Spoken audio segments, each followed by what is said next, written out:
गुरुर्ब्रह्मा गुरुर्विष्णु गुरुर्देवो महेश्वरः गुरुः साक्षात् परब्रह्म तस्मै श्री गुरवे नमः। नमस्कार दोस्तों, श्री स्वामी समर्थ वास्तु ज्योतिषालय में आपका स्वागत है।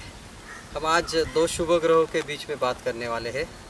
सुख के सर्च में, मतलब सुख के खोज में, ये सीरीज़ की बात हम कर रहे हैं। ज़िंदगी में कोई हर एक इंसान कुछ किसी न किसी सुख के सर्च में रहता है। तो आइए आज शुक्र गुरु की बात करते हैं। गुरु जो है वो बृहस्पति ग्रह कहा जाते हैं। तो गुरु और शुक्र जो सुख देने वाले हैं उसके बारे में बात करते हैं। गुरु शुक्र के बीच में शुभ योग, जैसे मैं अभी कुंडली दिखा रहा हूँ आपको, इसमें जैसे बताया गया है कि 1 से 5वें या 9वें स्थान में गुरु या शुक्र हो तो उसे नवपंचम योग कहा जाता है। इसे शुभ माना जाता है। कौन से भी स्थान में हो, 12वें स्थान से हो, 9वें स्थान से हो, 10वें स्थान से हो, और 1 से 3रे स्थान में या 1 से 11वें स्थान में अगर दो ग्रह बैठे, जैसे गुरु और शुक्र 3रे स्थान में बैठे या 11वें स्थान में बैठे, कहीं से भी 1, 2, 3 3रे स्थान में या पीछे 1, 2, 3 स्थान में बैठे तो इसे लाभ योग कहा जाता है। तो नवपंचम और लाभ योग, इसे शुभ योग माना गया है। अभी इन शुभ योग का क्या फल रहेगा ये हम बात कर लेते हैं। कुछ उदाहरण मैं आपको बता रहा हूँ। जैसे मान के चलिए सरसंघ चालक हेगड़ेवार, आप इन्हें याद रखिए। पंचांग बनाने वाले दाते, पंचांग करते दाते प्रभु रामचंद्र जी। या आज की तारीख में कुछ उदाहरण देखा जाए तो पेटीएम के फाउंडर, इनका नाम है विजय शंकर शर्मा। या रेड बस जिन्होंने बनाई वो फनिंदर साहा। हमारे स्वराज्य करते शिवाजी महाराज, इनके कुछ उदाहरण आप ध्यान में रखिए। ये इनमें क्या कैरेक्टरिस्टिक है और वो गुरु शुक्र शुभ योग में क्या रिजल्ट देते हैं। एट द सेम टाइम खुद की कुंडली निकालो या आपके परिवारजनों की कुंडली निकाल के उसमें 1 से 5वें या 1 से 3रे, 1 से 11वें, 1 से 9वें स्थान में गुरु या शुक्र बैठे हैं, ये देख लीजिए। और मैं जो बताने जा रहा हूँ वो आपके साथ हो रहा है कि नहीं वो देखिए। बात करते हैं जिन दो ग्रहों की। अगर आप बात करेंगे तो उसमें उनकी कैरेक्टरिस्टिक, मतलब उसके बारे में बात करना बहुत ज़रूरी है। अगर हम गुरु की बात करें तो गुरु जो ग्रह है वो आध्यात्मिक है। गुरु मतलब बृहस्पति आध्यात्मिक है। तो जो शुक्र है वो शुक्र रजोगुणी है। गुरु जो है वो सात्विक है। तो शुक्र कामोत्पादक है। गुरु विद्या के कारक है तो शुक्र कला के कारक है। गुरु बृहस्पति देवों के देव है तो शुक्र दैत्यों के देव है। हालांकि दोनों भी गुरु ही है। तो दो गुरु के बीच में अगर शुभ योग होगा तो नेचुरली शुभ रिजल्ट ही आ जाएंगे। अभी इसमें मेजर नेगेटिव इफेक्ट कुछ नज़र नहीं आते। बट अगर कई बार ऐसा होता है गुरु या शुक्र किसी अशुभ स्थान में, हम 6, 8, 12 स्थान अशुभ मानते, या किसी पाप ग्रह मतलब मान के चलिए राहु, शनि और केतु।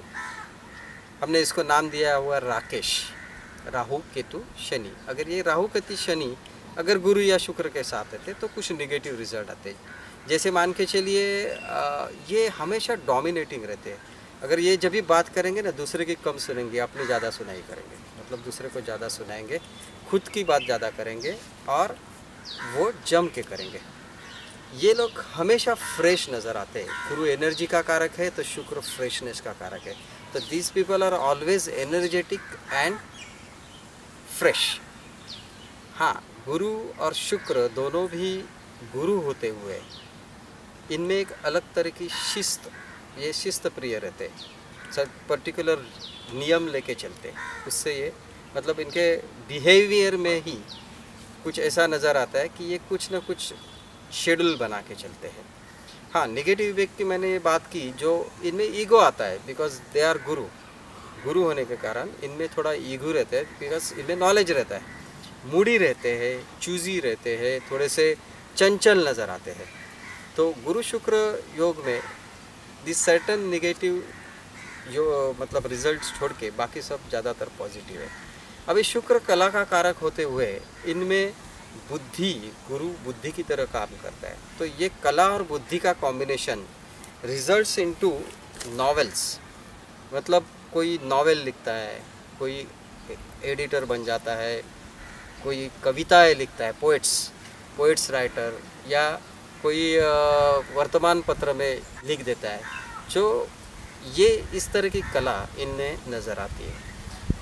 फोर्थ हाउस की अगर बात करें, चतुर्थ स्थान अगर ये गुरु और शुक्र है, जैसे मान के चलिए गुरु की राशि जो है वो धनु और मीन है, 9 और 12, और उच्च गुरु उच्च के चतुर्थ राशि में मतलब कर्क राशि में रहते हैं। वही शुक्र 2 और 7 मतलब वृषभ और तुला राशि में उनकी खुद की राशि है, और मीन राशि में वो उच्च के होते हैं। तो जो मैं राशि बताऊं उनमें अगर आपकी या उस आंकड़े के सामने अगर आपके ये 2 प्लैनेट नज़र आते हैं तो समझिए कि वो प्लैनेट का प्रभाव बढ़ गया है। अगर शुक्र का प्रभाव ज़्यादा है तो आपकी ओर कला की ओर आप ज़्यादा रहेंगे, अगर गुरु का प्रभाव ज़्यादा है तो आप बुद्धिवादी क्षेत्र में ज़्यादा रहेंगे। देखिए, चतुर्थ स्थान में देखा जाए तो पोशाक भी देखा जाता है, तो इनका जो पोशाक रहेगा वो स्पेसिफिक रहेगा, विद स्टाइल रहेगा, उनकी अपनी स्टाइल रहेगी, उनका अपना क्लास रहेगा। इनका धार्मिक ज्ञान भी बहुत बड़ा रहता है, ये हमेशा धार्मिक क्षेत्र में नज़र आते हैं या बुद्धि तत्पर रहते हैं या बुद्धिवादी क्षेत्र में नज़र आते हैं। हाँ, अभी कला की बात करते तो ये कला कोई मॉडर्न आर्ट की तरफ कम नज़र आएंगे, ये प्राचीन विद्या की तरफ ज़्यादा नज़र आते हैं। जैसे मान के चलिए एक्ट्रेस में हेमा मालिनी की बात करते हैं तो वो एक्ट्रेस है, बट वो जब भी डांस करेंगे तो वो कथक नृत्य की तरफ ज़्यादा नज़र आएंगे। या इवन फिल्म प्रोड्यूसर देखे गए, इसमें एक मैं और एक उदाहरण बताना भूल गया, दादा साहेब फाल्के का उदाहरण है जो फिल्म इंडस्ट्री के जनक है। तो उनमें भी ये उनकी कुंडली में भी ये योग नज़र आया हुआ है। तो फिल्म प्रोड्यूसर, प्राचीन विद्या, पारंपरिक नृत्य, चित्रकला या इवन कविताएं वगैरह लिखना, ये सब ये शुक्र गुरु शुभ योग में नज़र आता है। अभी देखिए, आप हमेशा देखते हैं किसी भी जगह पे अगर 2 गुरु एक साथ आ जाए तो संघर्ष तो बना रहेगा, बट वो संघर्ष पॉजिटिव संघर्ष रहेगा, कुछ नई खोज की ओर रहेगा। तो हमेशा जिनकी कुंडली में गुरु शुक्र शुभ योग रहेगा वो किसी नई चीज़ की तलाश में रहते हैं, और इसकी वजह से ये थोड़े आंदोलक बन जाते हैं, और इनका आंदोलक कुछ डेवलपमेंट करने की तरफ होता है।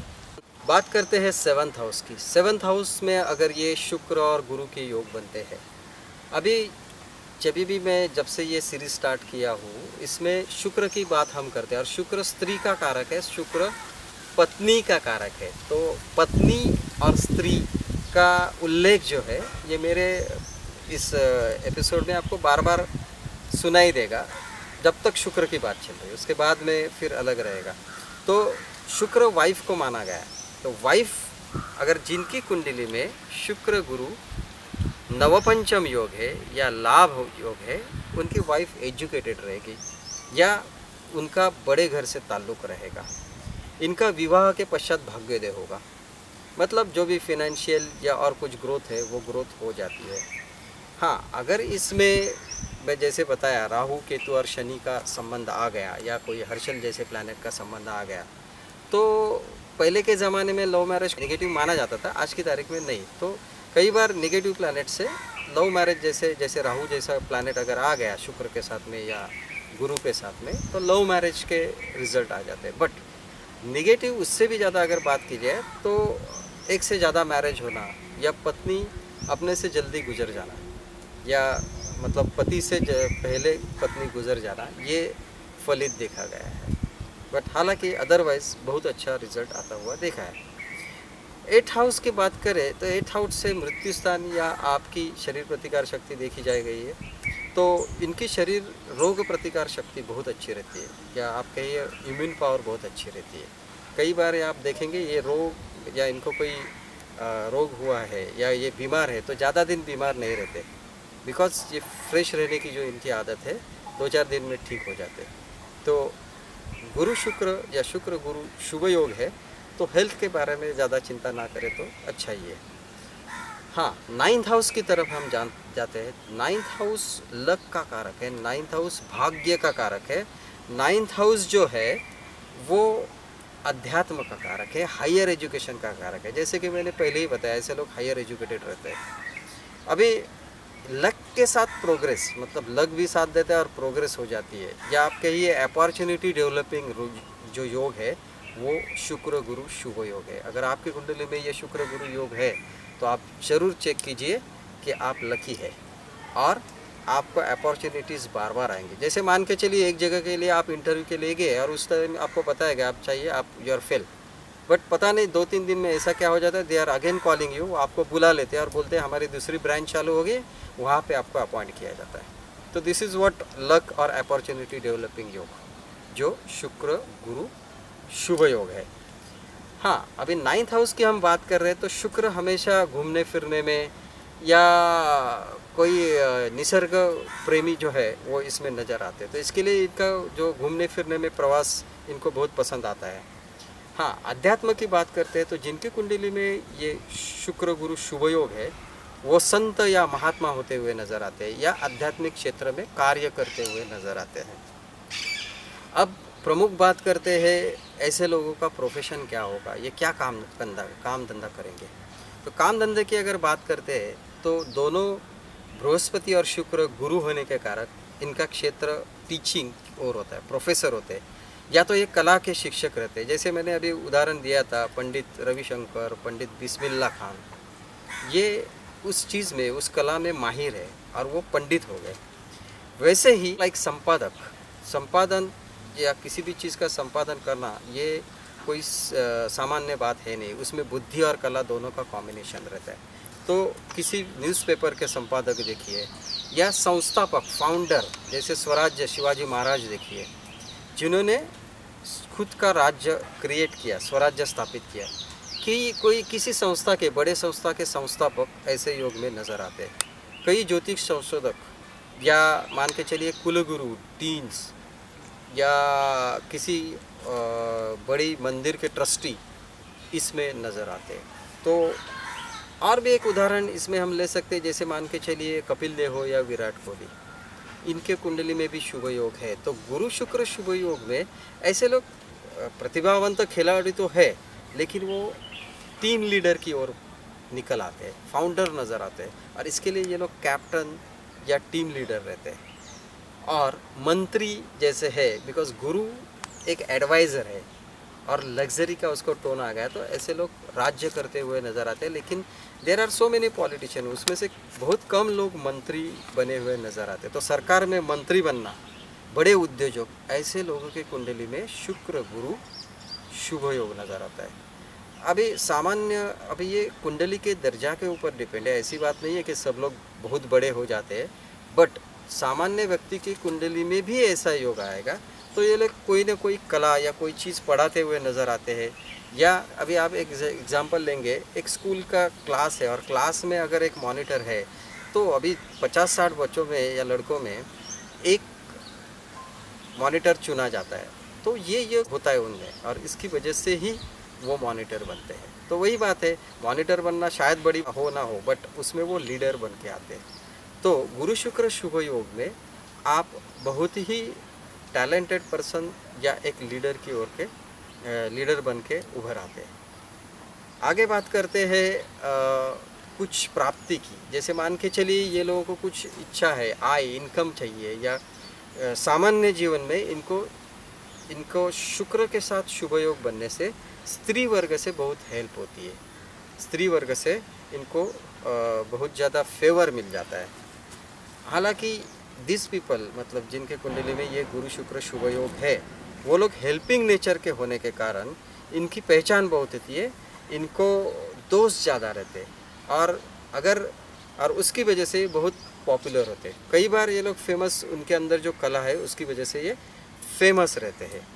और एक बात कि गुरु और शुक्र जो कि शुभ ग्रह है और बड़े ग्रह है, इनका इफ़ेक्ट लाइफ में बहुत है। इसके लिए अगर ये सामान्य वर्ग भी है तो इनको बड़े लोगों से, किसी मंत्री से, किसी पॉलिटिकल लीडर से या किसी सरकारी आदमी से इनको हेल्प होते हुए नज़र आती है। तो गुरु शुक्र योग बहुत ही मतलब शुभ योग, बहुत ही अच्छा फलदायी है। इन द एंड मैं एक बात करना चाहूँगा कि जैसे मान के चलिए 12वें स्थान में गुरु है या 12वें स्थान में शुक्र है, तो ये योग अगर देखा जाए तो अध्यात्म, कोई योगी या चमत्कारी या कोई एस्ट्रोलॉजर या कोई पंडित जी, इनके कुंडली में ये योग ज़्यादा नज़र आते हैं, या आप लीडर है तो 12वें स्थान से अगर संबंध है तो योग विद्या या कोई आध्यात्मिक विद्या से आप ताल्लुक़ रखेंगे, आप चमत्कारी रहेंगे, आप साक्षात्कारी रहेंगे, या कोई और कला आप में बहुत अच्छी रहेगी जो प्राचीन तत्वों से।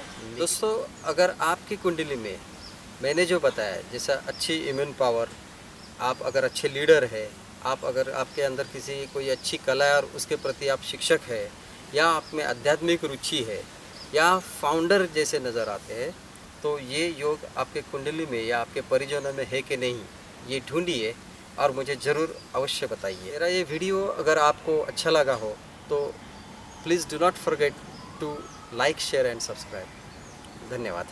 येऊ नकोस मी तुझ्या पाठीशी आहे. स्वामी समर्थ, श्री स्वामी समर्थ, जय जय